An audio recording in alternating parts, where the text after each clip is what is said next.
Good morning, everyone. Thank you for joining me. This is going to be a little different style video today. I thought I'd shake things up a bit. I'm doing a Q&A, and the plan was to just answer all my questions as I get ready. But then I thought, what if I just answered questions as I went throughout my entire day, just doing various things? Some of them I'll answer while I get ready, but maybe it'll be fun this way. I had a lot of great questions on my Instagram stories when I asked for questions there. And one of them said, do you honestly want to just stop making videos, but you keep doing them because you don't want to let people down? And the answer to that is, I do not want to stop making videos. It would let myself down. And I feel like it's maybe kind of baffling to people that I've been doing videos since 2008, and the fact that I still like doing them, or that it doesn't feel like work. I know that may be hard for some people to comprehend, but I absolutely love makeup. Something I think you don't always realize is that you may enjoy the videos, but it fills my soul to make the videos too. I'm gaining a lot from all this just personally. I love the community we've built. I love just doing videos, coming up with different topics, putting it all together, a new slate of videos every week. I just love it. If I really felt like I wasn't enjoying it anymore, or it just didn't have the same spark for me, then I would probably stop or scale back, but I don't feel any desire to do that now. And there's my kitty cat with her cone. Cones come off tomorrow, kittens, yay! What are my go-to weekday dinners? We've tried to get a lot more simple with it, just in terms of what we're taking in, trying to go higher protein, like a salad, meat, and vegetable is kind of the formula we're trying to stick to. And on weekends, Bubble uses sous vide, which is like a water bath that things cook in, but they're in packets. It just keeps so much tenderness in the meat. So he'll sometimes do like a steak for him and split that up among a couple days, or some chicken breasts. And then we have that meat available to just heat up and eat as we want to do it. Like sometimes I'll take a chicken breast, chop it up, add a little buffalo sauce, drizzle a little ranch on, and eat that with some veggies on the side or something. Or we love the low carb tortillas to kind of switch things up. Another thing I'll do as I meal prep, which granted, when you roast veggies and then you put them in a container in your fridge, you don't get that roasted veggie crispness. That doesn't maintain days later, but still the flavor is really good. On a Sunday, I will get a big sheet pan full of broccoli and cauliflower and maybe some sweet potatoes or peppers or whatever, any combination you like, and then I'll roast that and then have a big container of veggies that I can dip into as the week goes on. We meal prep for him as well, throughout the week, so he has some lunches to take with him. Not that anybody asked about lunches, but my lunches are pretty simple. I'll do tuna salad, or maybe I'll have made one other option, I made cashew chicken in the crock pot over the weekend. I have something in the fridge that I can just easily heat up or whip together and go. Salads are a nice one. I love air frying chicken strips and then putting them on a salad. I feel very restaurant style when I do that. So yeah, that's what we're doing food wise lately. Okay, next question. What are some fave childhood books you can't wait to show the girls? Well, some of them they definitely have seen and enjoyed. First one that comes to mind is Dr. Seuss' The Sneetches, and that book that has all the other stories in it as well, like Too Many Daves and What Was I Afraid Of. We also nicknamed Pale Green Pants. I read that story to Belle's class during Dr. Seuss Week this year, but that was just one I remember reading constantly with Pup. My Frog and Toad books, those are absolutely precious to me, and they're into those too. Richard's Scary books I really enjoyed as well, just all those characters, the Please and Thank You book, Busy Town, all that jazz. When I see those Richard Scary illustrations, I am transported back to another time. And then as they get older, I know I really like Nancy Drew books. I was big into Nancy Drew. Read a ton of that. Read a ton of Sweet Valley High and Sweet Valley Twins. Anyone else? I even purchased a chunk of Sweet Valley Twins books for them on Amazon. They love to read, so they're going to go through a lot of books in their life. I'm really excited. Just got engaged. Congratulations. Top marriage advice. Ooh, gosh, there's a lot I could say here, but one of the first things that comes to mind is very simple, but it applies to all of life as well, but treating others the way you want to be treated. Don't go having these high expectations on another person when you're not willing to come forward with that kind of attitude or behavior as well. Okay, so that's one. Another one that kind of pertains to someone's entire life is be a listener, to really listen to them, not just to formulate your next response. Like, truly hear what they're saying without thinking, oh, well, I know how I'm gonna solve this or change this or blah, blah, blah. And another one is, as time goes on, keep your manners about you.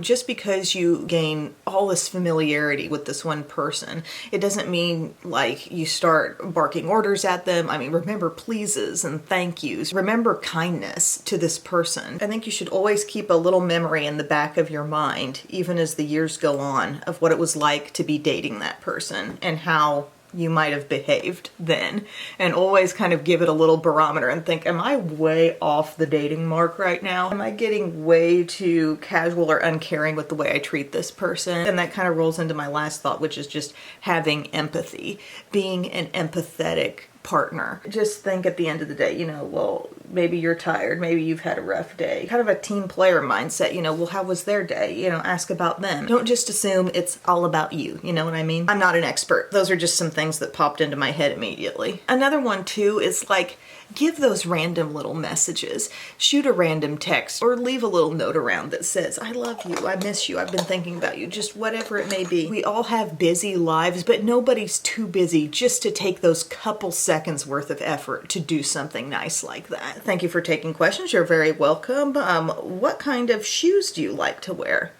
Well, I am in pretty comfy shoes most of the time when I'm like going out to pick up the girls, or if I'm shopping. I know I've got a lot of walking. I have a black pair of Nikes that I just love, and if I'm wearing black leggings, it all really works. I also have a colorful pair of Nikes that are pretty much the same style that I can throw on if I want to. I don't love high heels. I have a bunion, and I also have hip dysplasia, and it makes my legs not, perfectly even. So therefore, like, spending a ton of time in really dressy shoes can just be rough.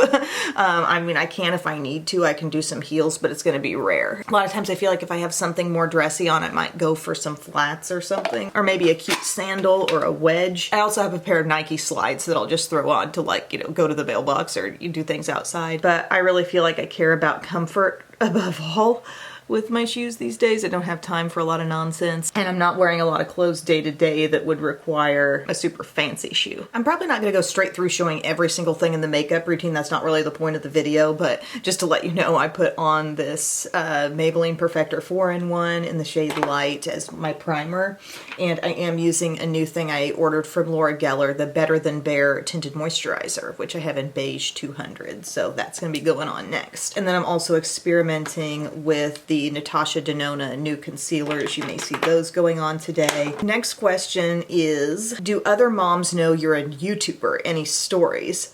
This is interesting. There are some people in the world who see you and will practically like shout out their car window at you or yell over to you across a crowded arena. And then there's people who you have no idea if they know what you do. There's a certain amount of local people around here who I know probably knew I did news at one point. There are people like I'm Facebook friends with who probably know what I do, but like it's never been mentioned, like acquaintance type people. So across the board, I guess the answer to that question is very varied. Do other moms know what I do? I think some do, some don't. Some do and we talk about it often, some do and it's never spoken of. Like I don't know. Well, that was pretty. It may be strange to some people, like what I do, people who don't really understand what I do. I'll have people sometimes who I haven't seen in a while who maybe I had something to do with them when I was at the TV station. Are you still doing your beauty thing? And I think they're not even really clear on what that ever was exactly. But then, like I said, there will be those people who will cross the aisles of a store, they'll yell something over to me. Love your videos! And I love that if people watch, they let me know and are very transparent about it. I think that's really sweet. With the older population, usually it will be like in a Walmart or maybe a restaurant, and they'll stop and say, I miss you on the news. And that's very sweet because I'm very far removed from that. 2012 was the last time I was on the news, and I still hear from people about my time on the news, which I think is very, very kind and sweet. Got like 2 shades of this high glow stuff, and I'm gonna go with the brighter, lighter of the 2. I've been experimenting with it for about a week or so. That shade I put on was R2, and I'll try to have everything down in the info box if I fail to mention something as I'm doing it. What is one thing you feel people on the internet often misunderstand about you? That's a good question. I don't know. I'm gonna have to think about this one a little bit while I blend. These are catching me off guard. I just screenshotted a bunch of questions and I'm just kind of going through them.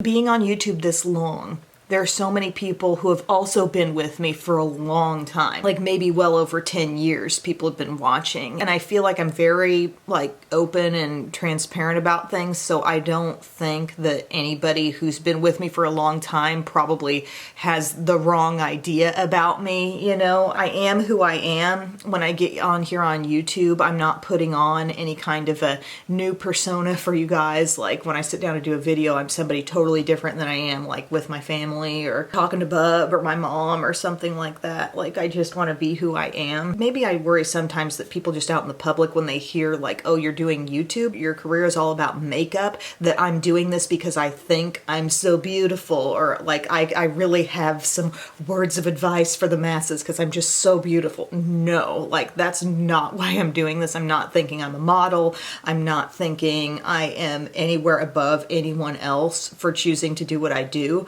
I just like to review and talk about makeup. That's really where it all started. Even before I had a YouTube channel, there was a site called makeuptalk.com and also Makeup Alley, and I would post reviews there. I would write reviews on products even as I was still in college in the early 2000s. Like I would try a good eyeliner, and when I had some time, I'd write like 3 paragraphs about what I thought about that eyeliner. Like I just like the subject matter. I like talking about makeup. I never want my videos to come across as here's the one and only way to do something, but it's more like here's me going along my makeup journey, and I'm going to share with you the things I learn about along the way and the impressions on products that I get along the way. And I do remember feeling a bit misunderstood, like by even some people who were kind of close friends to me when I left the TV station, like, you're leaving to do YouTube? Are you sure that's a smart idea? As though I hadn't really thought it through. Yeah, I'm making way more money doing YouTube than I was at the TV station, and I'm choosing to put more time into that thing that is more loved by me and more profitable to me, you know? It's not weird. But I think also the people who are just kind of on the periphery and don't really watch what I do but kind of know what I do,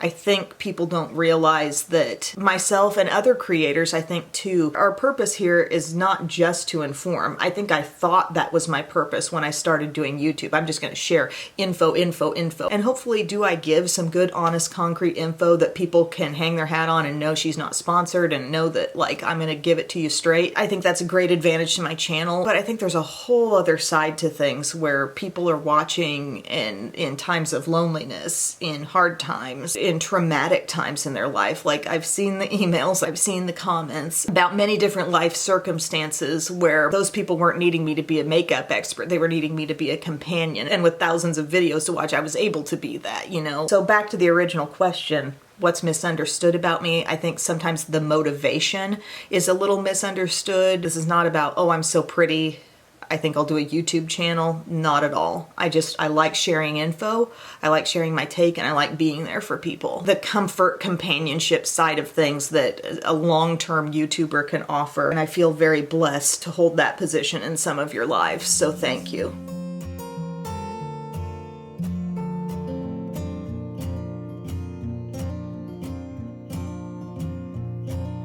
Okay, I have to show you guys a couple other things that I got from Laura Geller's site. There was a sale a couple weeks ago and things were like 40% off, and I was like, wow, I gotta take advantage. I got these Italian marble sticks, a blush stick and a bronzer stick. The blush stick is the only one that was still available. It's the berry one called Dioro Berry, and it's got like swirls in there. Maybe you can see better on the side, like it's swirled with gold and berry. Really, really pretty.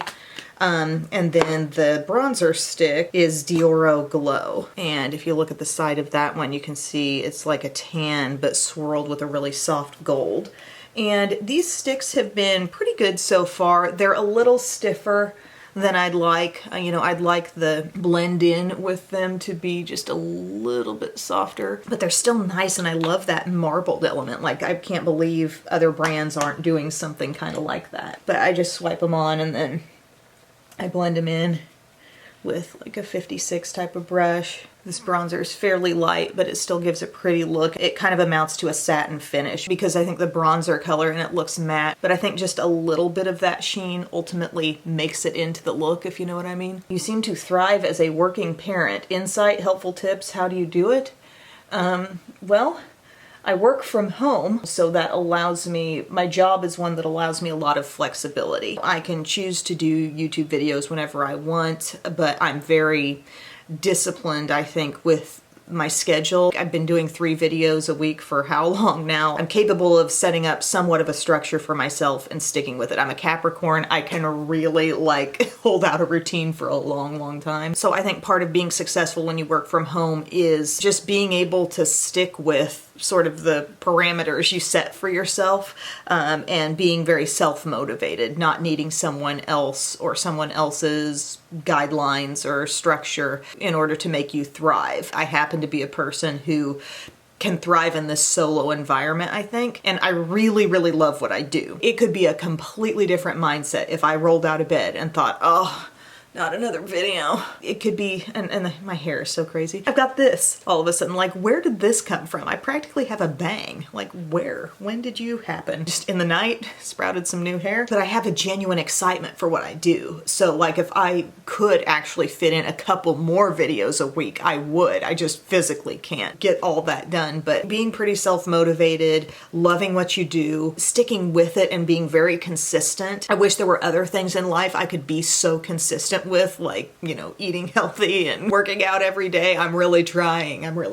But when it's something you really love, like, I could very consistently eat jelly beans all day, really. I'm not going to, though. But if it's something you love, it's easy to want to do a lot of it. But another thing that makes the whole process go much more smoothly is the help of my mom over here, because most mornings she's over here helping me out with Bubba, and it's so, so helpful. It gives me a chunk of time where I can edit a video, upload a video, plan for more videos, you know, just some devoted time that I mentally think, you know, that's not going to house cleaning, that's not going to organizing, that is going to my channel. And then also the nap time period, that's more time going to my channel where I don't put that time anywhere else. That's work time. And then, you know, obviously this time waking up early. If people wake up early, there's a couple hours you can give to whatever it is you want to give it to, you know, in your life. Maybe it's a job, maybe it's a hobby, but I think it's a real combination of loving what you do, being consistent with it, and, you know, having some help can make it go more smoothly. Now, let's say mom's not available to help me out. I can still get things done packed into the early morning time and the nap time period. But then I also bring in the evening time period. What mom's help does is really keeps me from having to crack into my evening time or the after bedtime time. There have been times where the work continued after the girls went to bed. There have been times when I have fallen asleep looking at my computer, but that has been really minimized by having my mom's help and having just a couple extra hours in a day to do some work. I'm not going to sit here and pretend like I do this all and I do it all by myself. While I have 2 kids in school, I still have a 3-year-old here at home, and the help is super valuable. So props to Nana, props to Mom. She's making this whole world go round, okay? And this hair too. I can't get over that. Why is that happening? By the way, wasn't that blush stick fun? Was anybody else enjoying that? I kind of want to top it off with something else too. I've been to blush layering because then it allows me to just have double the blush. Double the blush, double the fun. That's what I say. Velvet Crush here from Too Faced. Brows were this, the Kosas Brow Pop and my Hard Candy Teddy Brow. And then I put on Milani eyeshadow primer, and I'm going to be working from this Laura Geller, the Casual collection. Berry and Blossom. Another thing I got in the Laura Geller sale. So this is the color scheme we're going to be working with. I'm probably not going to go too purpley today, but those are pretty. I've played with this palette before. There's some really, really cool shades. Next question, did you experience perinatal depression before or after birth? Only share if you choose. No, I don't believe I had any depression. I think after having Belle, I was in a phase of shock for a little while. My first child, I was used to having a lot of freedom up to that point. We'd been a married couple, just a working couple, you know, me doing my news thing, Bud doing law school and his jobs. And I was just accustomed to so much freedom. And I had also never really been constantly around a baby before. I'd never taken care of a baby. I'd never babysat. So I was one of those moms who's like new to it. And also like breastfeeding was hard. We struggled for a good 3 months. The reason why I kept doing it was because with every doctor's appointment, they're like, oh, she's looking great. She's gaining weight. She's doing good. And I'm like, well, my nipple might fall off. Something told me just stick it out. And by about the 3-month mark, I think her mouth just grew a little bit and we got through it and everything was fine. And I continued breastfeeding her for 17 months. But in those early months, I don't remember feeling like in a depressed state. I think I was probably in a bit of an anxious state maybe after having her. But the best word to describe it, I think, is a feeling of shock, like a loss of the person I was before. Not that all of me was gone, but just the life I lived. It was like, oh, goodbye to you over there, the one who went shopping whenever she felt like it and just, you know, lived life according to however you felt like doing it in the moment. Things changed and nothing really prepares you for that, especially if you're also one who just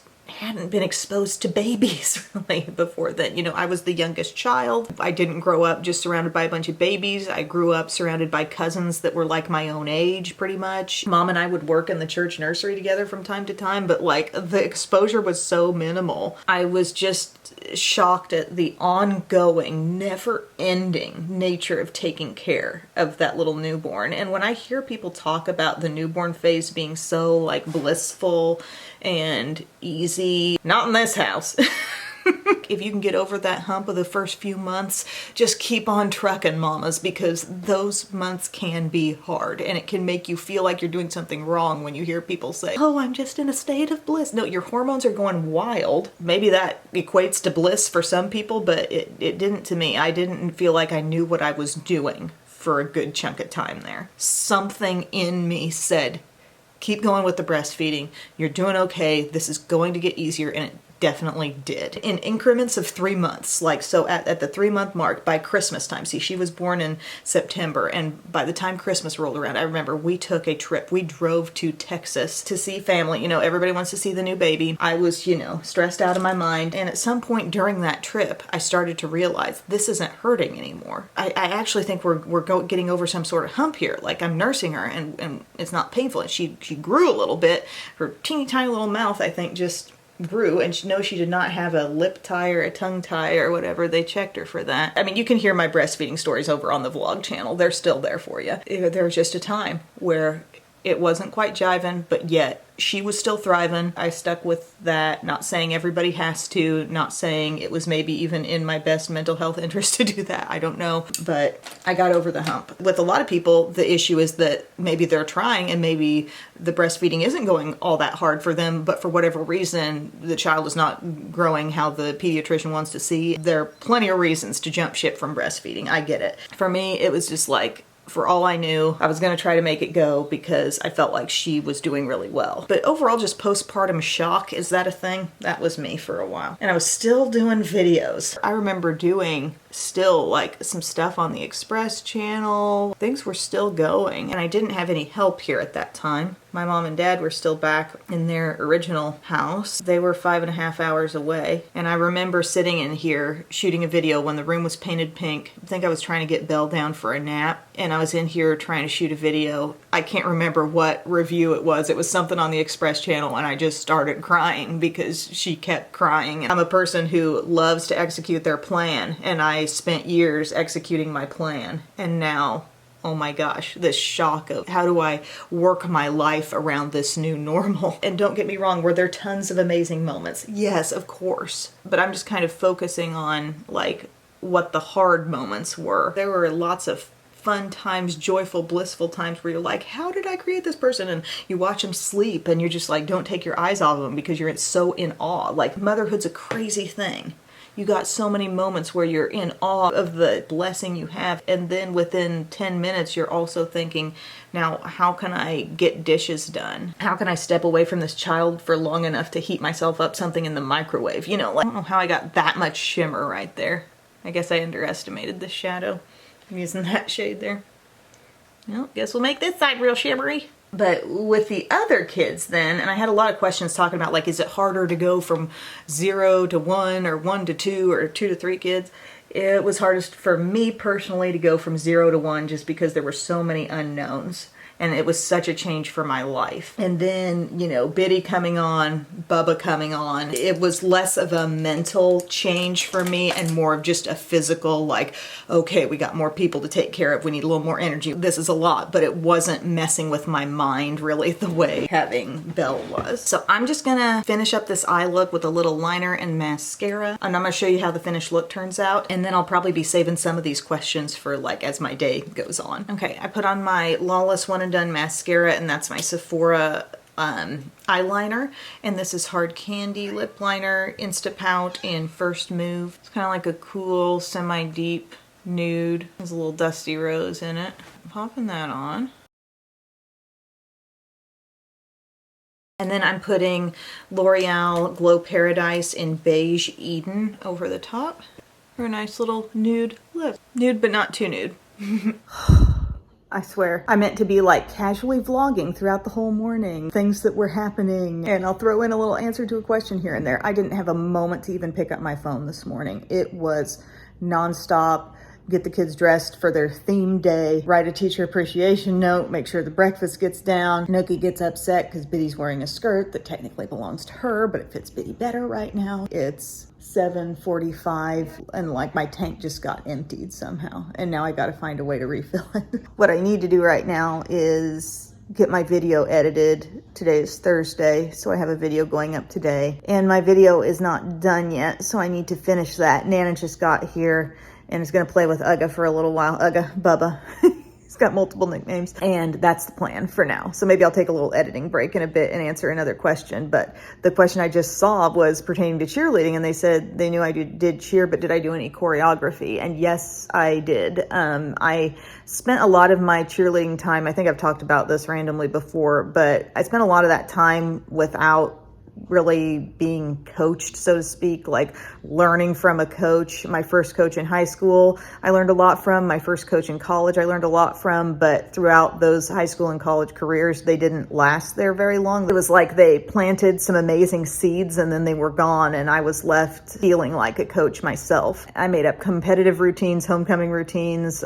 did the music for them. My senior year of high school, just for fun, me and 4 other cheerleaders decided to go compete at a dance team competition, and we won it. I absolutely love doing things like that. I spent a lot of time in my bedroom, in front of my dresser mirror with my boombox beside me, just coming up with routines. And I love doing that. I could see me coaching or doing something like that again at some point in time, perhaps. But yeah, the creative side of cheerleading is part of why I loved it so much. It just felt like unlimited possibilities, you know, and I loved coming up with new stunts, routines. I would wear out VHS tapes that I'd made of cheerleading competitions, watch them over and over, teach myself what they were doing, and then try to teach it to my team as well. And yeah, that was a huge part of life. So good question. Kittens have needed lots of extra scratches around those crazy cones. One more day with them.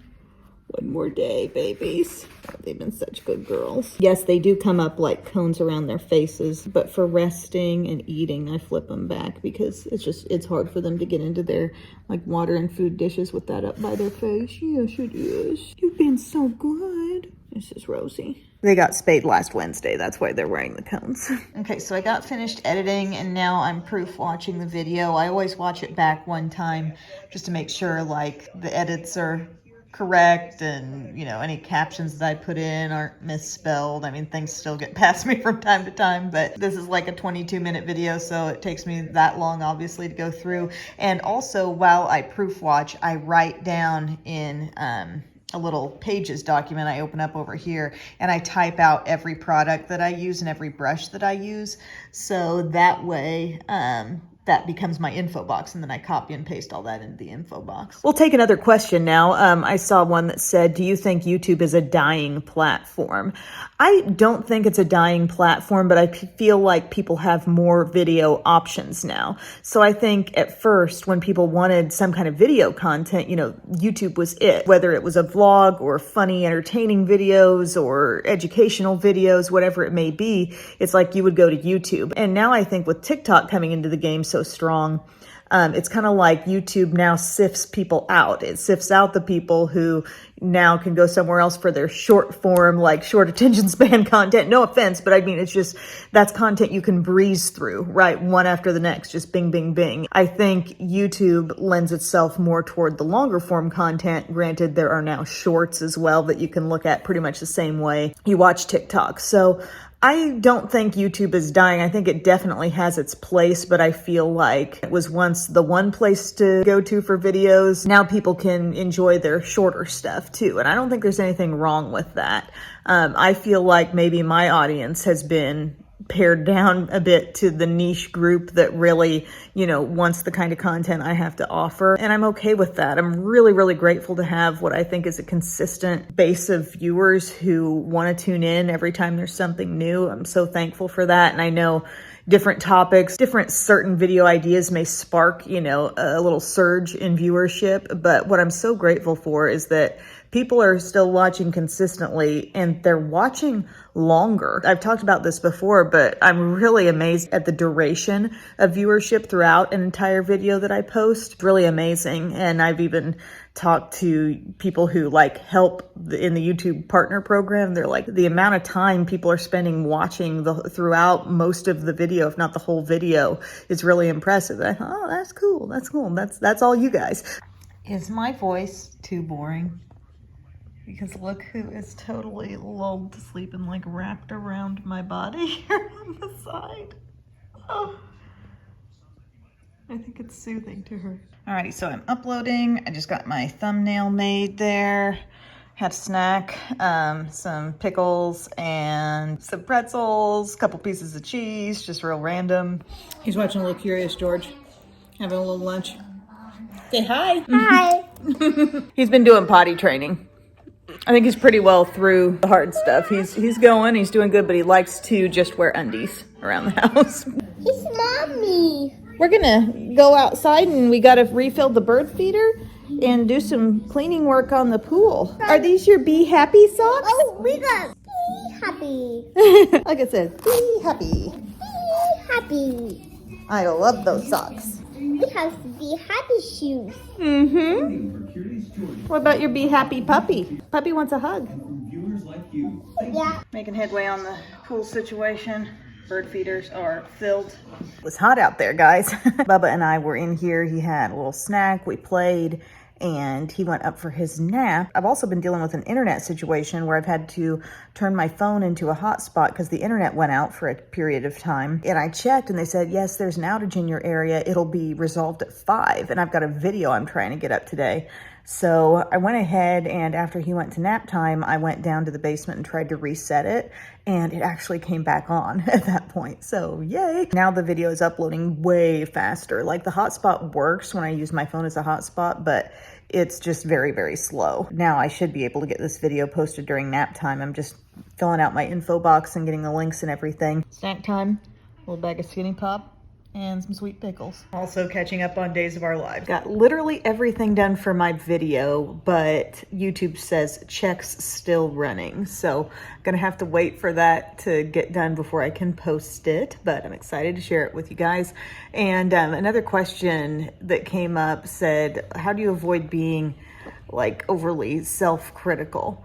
And I think it's really easy to be that way, especially with social media, and I've got a little kitten right here beside me, and just, you know, comparison, constantly seeing thing after thing and sort of internalizing it like, am I as good as that? And I think if you find yourself falling into that, it's a good time to think about the things you can be grateful for about yourself. You know, maybe do a specific little gratitude journal post, and instead of just focusing on, you know, a lot of times things in my gratitude journal was like, oh, Belle did this really sweet thing the other day, or, you know, I'm thankful for Bub that he blah, blah, blah. Maybe sometimes it's good to just think about yourself and think, I'm going to jot down some things that make me happy about me, and dig deep for things, you know, not just like, oh, I have nice hair or something, but like the kind of person you are and the real core things that you like about yourself. I think sometimes we can benefit from really doing that on purpose, as opposed to just being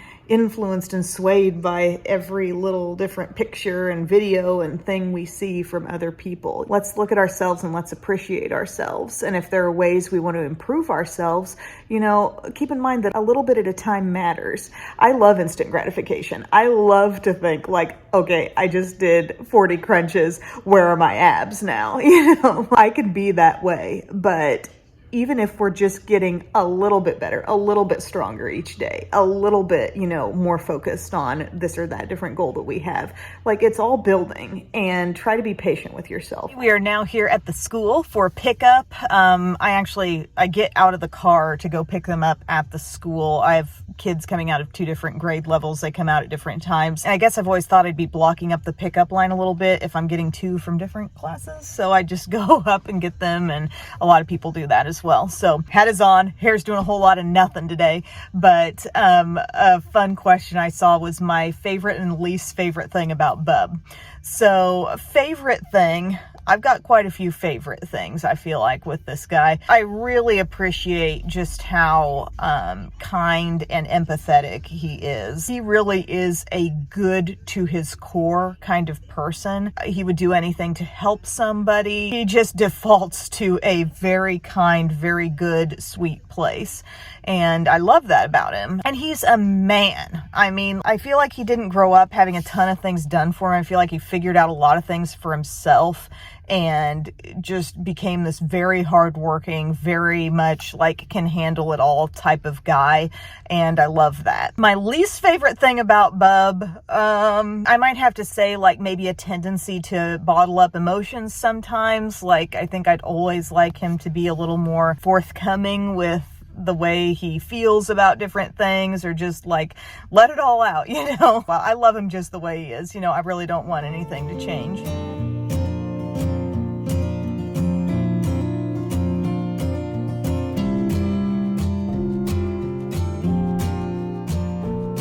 What's up, gang? Who's that? Mohead. Your head. We're watching some Little House on the Prairie.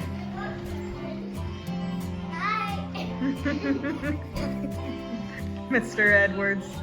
Hello. Hello. How has your day been? Good. Can I see your shirt? What's on there? It's a sun, a little worm or caterpillar, a mushroom, flowers, and my favorite, a snail. Snail.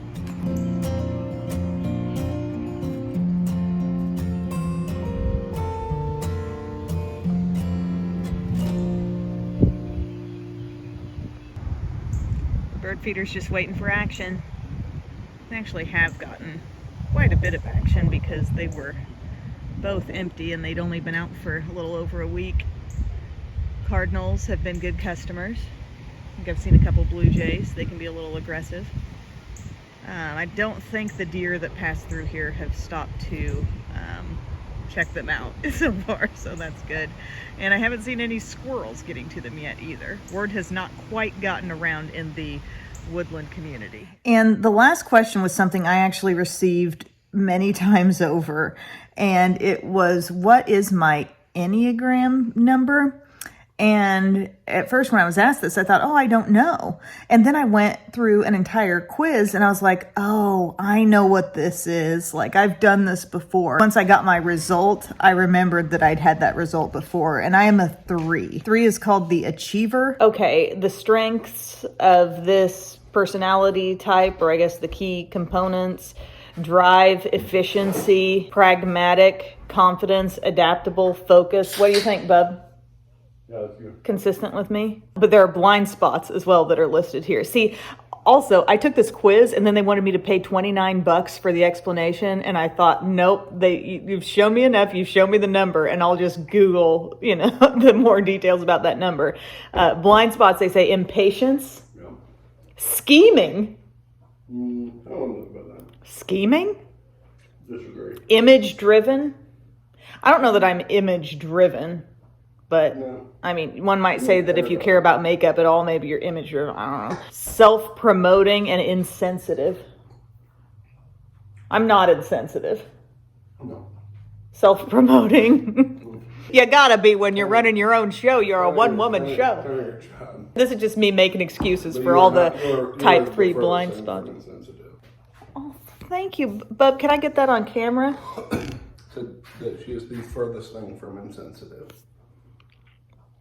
Which means she's sensitive.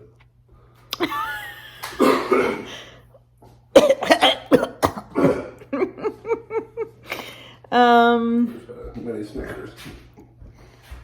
I'm trying to see if there's any other good tea on who I am. A healthy 3 learns to balance their drive for efficiency and success with compassion and transparency. 3s can experience transformation by letting go of the belief that their value is dependent on the positive regard of others. That's good tip, good takeaway there. In some cases, a 3 will need to risk losing the approval of others to follow their own heart and to live truthfully. I think that resonates with me, like when I left the TV station and, I had to kind of not care what anybody thought of that and follow what I felt was right for me. So healthy 3s value genuineness above accomplishment and believe they are valuable for who they are, not what they have, produce, or achieve. Sounds pretty good for me. Is there anything on there about shooting videos when we're supposed to be watching West Wing? Oh, we started watching West Wing. What did we just wrap up? Night Watch. Night Agent. Night Agent. We've been watching Ted Lasso, keeping up with that. Jury Duty. Jury Duty, I mentioned that in a video that you guys saw. That was so funny. If you want some laughs, you want to see that one. But yeah, I think we're going to be in it for the long haul with West Wing. This is going to take us a while to get through. And there's so much walking. Like if we're shooting a scene in West Wing, this is what it's going to look like. And we're walking and we're talking about how Bub's really got to get his act together and figure out his Enneagram number and we're when's it probably going to happen. arguing about something and like real aggressive about it, and then we end on a positive note. Okay, we're going to close it out here, guys. Thank you so much for watching. Thank you, Bub, for your contributions, as always. And we will see you again very soon. I love you. Bye.